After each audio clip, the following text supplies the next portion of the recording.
Sa mga baguhan dyan, tugas.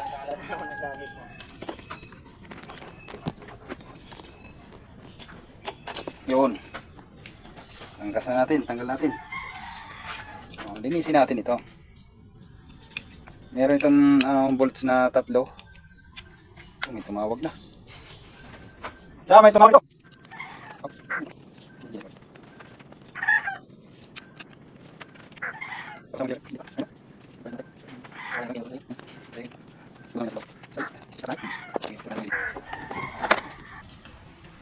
Okay mga kaibigan, no? Sobrang mara-mara talaga. Walang walang gasolina. Walang kalaman-laman.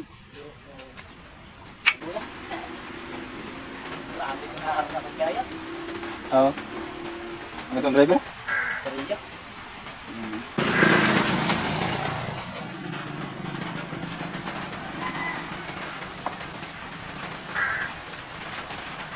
Dito mga kaibigan, mayroong yan.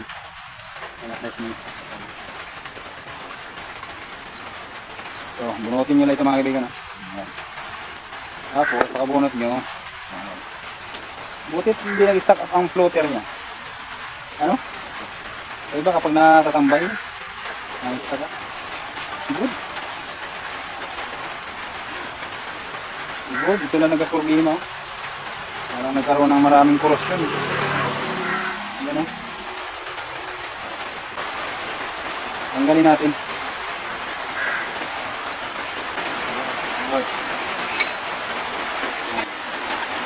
Ito na yung lingkodan. Yan. Dapat ito mga kaibigan, hindi dapat freewheeling lang ito.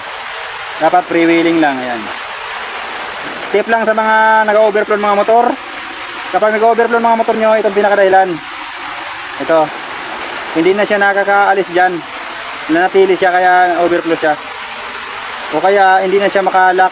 Kung kaya ito, ang hose na ito galing sa ating tangke papunta dito. Dito dadaan. O ngayon kung i-stack up na ito, talaga, magka-overflow na. So bakit nga ba nag-overflow natin mga motor? Dahil nga dito sa ating jet valve natin.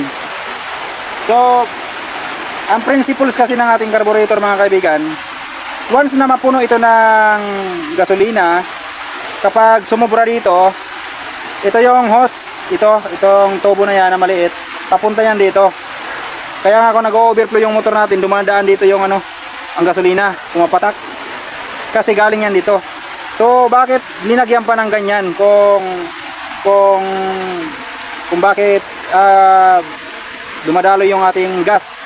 So bakit kailangan pa nito? Kailangan nito mga kaibigan kasi kung wala nito, pag mapuno na yon at wala nito, hindi aandar yung motor natin.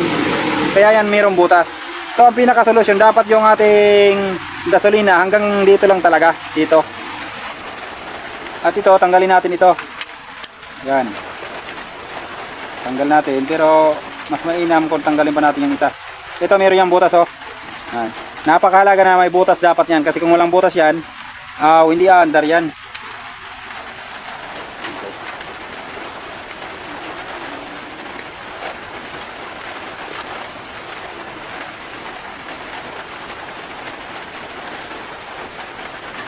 Ay, sobrang dumi.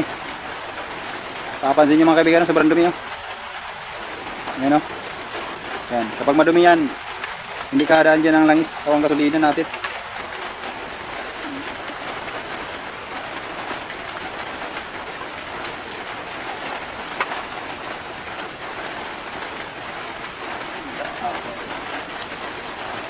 Tapos ano natin, bukasan natin ng konting gasolina. Ngayon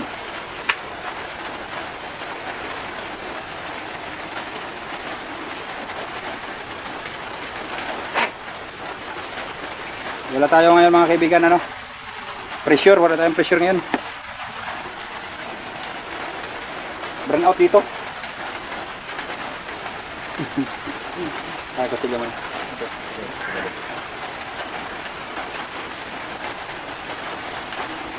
Kita.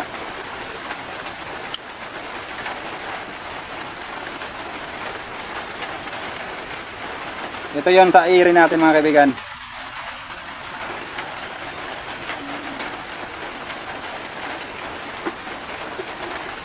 Dapat meron ding ano yan, dapat meron butas yan. Tapos, yung sa dulo niya mga kaibigan, ito. Barahan nyo na lang yung daliri. Ano? Tapos, ito. Hihipan lang natin. Pag meron tayong mahihip, ibig sabihin nakakadaan dito yung air natin. Dapat yung butas na yan, meron talaga yan makadaan dyan ang air. So, barahan lang natin para ma-sure natin na nakatatagos dito. Barahan natin. Saka kabara natin, hihipan lang natin. Good mga kaibigan, okay siya. Tapos ang pinakamalaga pa, ito. Itong ating mixture. Ito yung pinatiming natin kapag tayo nag-adjust ng air.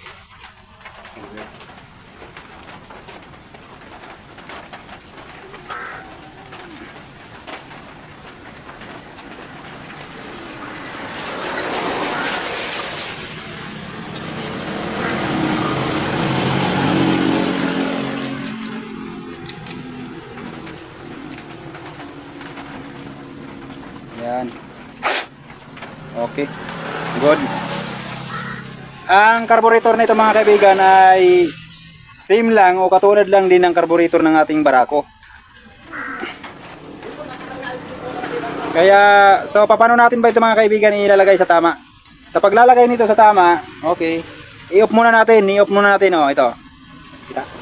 I-off natin. Ayan. Ayan.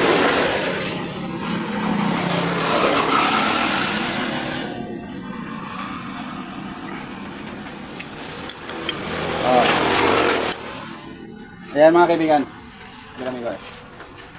Okay. Kapag tumigas na mga kaibigan, full na siya, ibig sabihin okay na siya. Full na siya, okay na yan. So, ikotin mo na. Ikotin na natin. Bawa ganyan, full na yan. Nakaganyan siya yung kanyang guide o kanyang uka. Ikotin na natin. Magbibilang na tayo ng ano. Wala dito ng ating flat screw na maganda. Kutsilyo na lang tayo. Hindi ko nakita. Ganito yan. Ganyan. Ikotin natin ng mga hanggang simulan natin. Isa. Isa, dapat makabalik sa posisyon niya mga kaibigan ha. Isa. Isa. Yan. Bilang naman tayo isa uli. Dalawa. Tapos bilang na naman. Tatlo. Gawin pa natin uli na naman. Tatlot kalahati. Mga ganyan. Ganyan lang mga kaibigan ang mixture niyan. Tapos i-timing nyo na lang sa minor. Sa minor, ikotin nyo na lang sa minor. Mamaya ituturo ko sa inyo. Ito yung minor niya. Kapag tumaas, bawasan nyo na ito pa kaliwa. Ikotin nyo lang. Pero kapag masyado mababa, ikotin nyo lang ito pa kanan.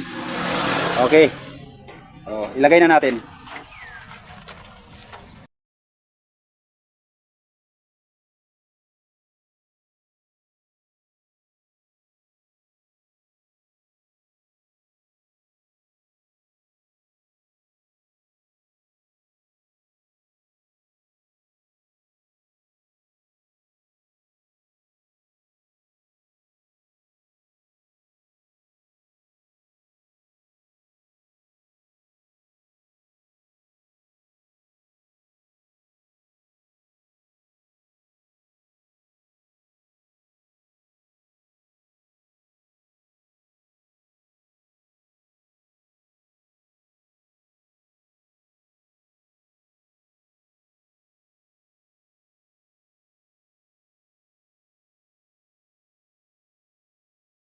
Dapat hindi kayo magkamali dito ha.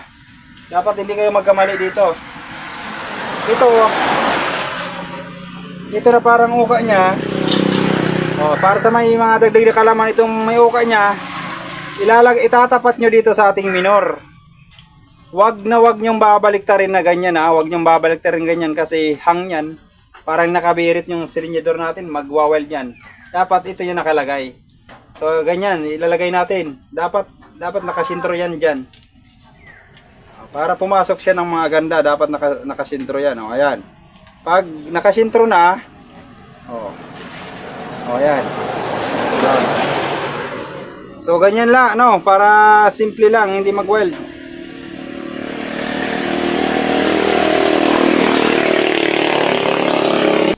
Tapos, mga 1 minute. 1 minute, subukan natin, boy.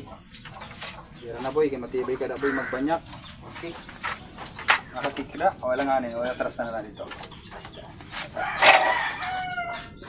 Yun.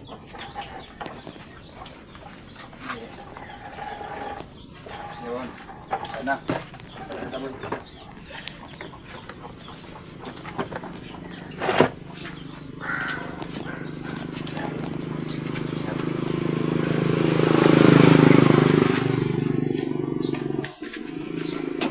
So, simulan na natin pagpaandar. Sige. Subukan natin kung aandar siya. Kusog ang kompresyon, andar yan.